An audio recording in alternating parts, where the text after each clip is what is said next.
ರಾಜ್ಯದ ಕಾನ್ಸ್ಟೇಬಲ್ಗಳಿಗೆ good news ಒಂದಿದೆ. ಇನ್ಮುಂದೆ ನೀವೊಂದು ಕಡೆ ನಿಮ್ಮ ಪತ್ನಿ ಒಂದು ಕಡೆ ಕೆಲಸ ಮಾಡೋ ಅಗತ್ಯ ಇಲ್ಲ.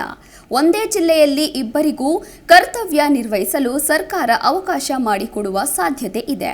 ಈ ಬಗ್ಗೆ ಹೆಚ್ಚಿನ ಮಾಹಿತಿ ಕೊಡ್ತೀವಿ ಈ ಸ್ಟೋರಿಯಲ್ಲಿ.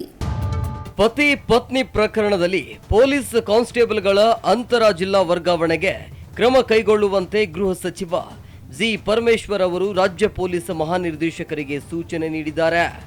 ಪತಿ ಪತ್ನಿ ಒಂದೇ ಘಟಕ ಅಥವಾ ಜಿಲ್ಲೆಯಲ್ಲಿ ಕೆಲಸ ಮಾಡಲು ಅವಕಾಶ ನೀಡುವಂತೆ ಅರ್ಹ ಕಾನ್ಸ್ಟೇಬಲ್ಗಳು ಮನವಿಯನ್ನ ಸಲ್ಲಿಸಿದ್ರು.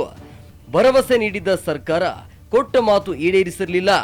ನೊಂದ ಕಾನ್ಸ್ಟೇಬಲ್ಗಳು ದಯಾಮರಣ ಕೋರಿ ರಾಷ್ಟ್ರಪತಿಗೆ ಇತ್ತೀಚೆಗೆ ಪತ್ರ ಬರೆದಿದ್ರು.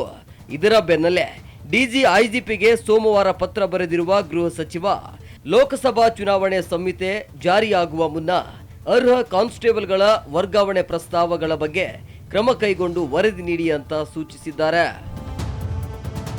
ಏನಿದು ಪ್ರಕರಣ? ಅಂತರ ಜಿಲ್ಲೆ ಹಾಗೂ ಪತಿ ಪತ್ನಿ ವರ್ಗಾವಣೆ ಪ್ರಕ್ರಿಯೆ 3 ವರ್ಷಗಳಿಂದ ನನೆಗುದಿಗೆ ಬಿದ್ದಿದೆ. ವರ್ಗಾವಣೆ ಬಯಸಿದ್ದ ಪೊಲೀಸ್ ಸಿಬ್ಬಂದಿಯಲ್ಲಿ ಮಡುಗಟ್ಟಿದ ಆಕ್ರೋಶ ಸ್ಫೋಟಗೊಂಡಿತ್ತು. ಪೊಲೀಸ್ ಇಲಾಖೆ ಸೂಚನೆ ಮೇರೆಗೆ ಅಂತರ ಜಿಲ್ಲೆ ಪತಿ ಪತ್ನಿ ವರ್ಗಾವಣೆಗೆ ಆನ್ಲೈನ್ ಮೂಲಕ ಅರ್ಜಿ ಸಲ್ಲಿಸಿ 1 ವರ್ಷ ಕಳೆದ್ರೂ ಕ್ರಮ ಕೈಗೊಳ್ಳೋದಕ್ಕೆ ಅಸಮಾಧಾನಗೊಂಡಿರುವ ನೊಂದ ಪೊಲೀಸರು ದಯಾಮರಣ ಕೋರಿ ರಾಷ್ಟ್ರಪತಿ ದ್ರೌಪದಿ ಮುರ್ಮು ಅವರಿಗೆ ಪತ್ರವನ್ನ ಬರೆದಿದ್ದಾರೆ. ಕರ್ನಾಟಕ ರಾಜ್ಯ ಪೊಲೀಸ್ ಇಲಾಖೆಯಲ್ಲಿ ಕಳೆದ 3 ವರ್ಷಗಳಿಂದ ಅಂತರ ಜಿಲ್ಲೆಯಲ್ಲಿ ಕಾರ್ಯನಿರ್ವಹಿಸುತ್ತಿರುವ ಪತಿ ಪತ್ನಿಯರಿಗೆ ವರ್ಗಾವಣೆ ಆಗಿಲ್ಲ. ಸುಪ್ರೀಂ ಕೋರ್ಟ್ ಆದೇಶದ ಪ್ರಕಾರ ಹಾಗೂ ಕೆಸಿಎಸ್ಆರ್ ನಿಯಮದ ಪ್ರಕಾರ ಪತಿ ಪತ್ನಿ ಆದವರು ಒಂದೇ ಘಟಕ ಹಾಗೂ ಒಂದೇ ಜಿಲ್ಲೆಯಲ್ಲಿ ಕರ್ತವ್ಯ ನಿರ್ವಹಿಸಲು ಅವಕಾಶ ಮಾಡಿಕೊಡಬೇಕು. ಈಗಿದ್ದರೂ ಕಳೆದ 3 ವರ್ಷಗಳಿಂದ ಕರ್ನಾಟಕ ಸರ್ಕಾರವಾಗಲಿ, ರಾಜ್ಯ ಗೃಹ ಸಚಿವರಾಗಲಿ ಅಥವಾ ಪೊಲೀಸ್ ಮುಖ್ಯಸ್ಥರಾಗಲಿ ಯಾವುದೇ ವರ್ಗಾವಣೆ ಮಾಡುತ್ತಿಲ್ಲ ಅಂತ ಉಲ್ಲೇಖಿಸಿದ್ರು. ಪತಿ ಪತ್ನಿ ಪ್ರಕರಣದಲ್ಲಿ ಕಳೆದ 3 ವರ್ಷಗಳಿಂದ ಗೃಹ ಸಚಿವರಿಗೆ ಅನೇಕ ಬಾರಿ ಮನವಿ ಸಲ್ಲಿಸಿದ್ದೇವೆ. ಆದರೆ ಗೃಹ ಸಚಿವರು ವರ್ಗಾವಣೆ ಮಾಡುತ್ತೇವೆ ಅಂತ ಮಾಧ್ಯಮಗಳ ಮುಂದೆ ಹೇಳಿಕೆ ನೀಡುತ್ತಿದ್ದಾರೆ ಹೊರತು ಅದನ್ನು ಕಾರ್ಯರೂಪಕ್ಕೆ ತರ್ತಿಲ್ಲ. ನಾವು ಕಳೆದ 10-15 ವರ್ಷಗಳ ಕಾಲ ತಂದೆ ತಾಯಿ ಹೆಂಡತಿ ಮಕ್ಕಳನ್ನ ಬಿಟ್ಟು ಕೆಲಸವನ್ನ ಮಾಡ್ತಿದ್ದೇವೆ.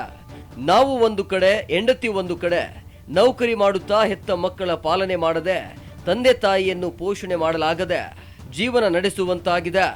ವರ್ಗಾವಣೆ ಆಗದೆ ಇರೋದಕ್ಕೆ ದಾಂಪತ್ಯದಲ್ಲಿ ಬಿರುಕುಂಟಾಗಿ ಎಷ್ಟೋ ಸಂಸಾರಗಳು ವಿಚ್ಛೇದನ ಪಡೆಯುವ ಹಂತಕ್ಕೆ ತಲುಪಿವೆ.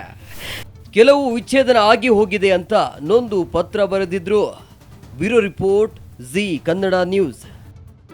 ಜಿ ಕನ್ನಡ ನ್ಯೂಸ್ ಈಗ ನಿಮ್ಮ ಮನೆಯಲ್ಲೇ ನೋಡಿ. ಎಲ್ಲ ಕೇಬಲ್ಗಳಲ್ಲಿ ಈಗ ಲಭ್ಯ. Sun Direct 292, Jio TV 1334, U digital 162, City cable 51, GTPL 17, Abhishek cables 821, Rock line telecommunication 51, Shri Basaveshwara number 60, Vinayaka digital number 53, In digital number 896ರಲ್ಲಿ ನಿಮ್ಮಿಸ್ತದ ಜಿ ಕನ್ನಡ ನ್ಯೂಸ್ ನೋಡಿ ಆನಂದಿಸಿ.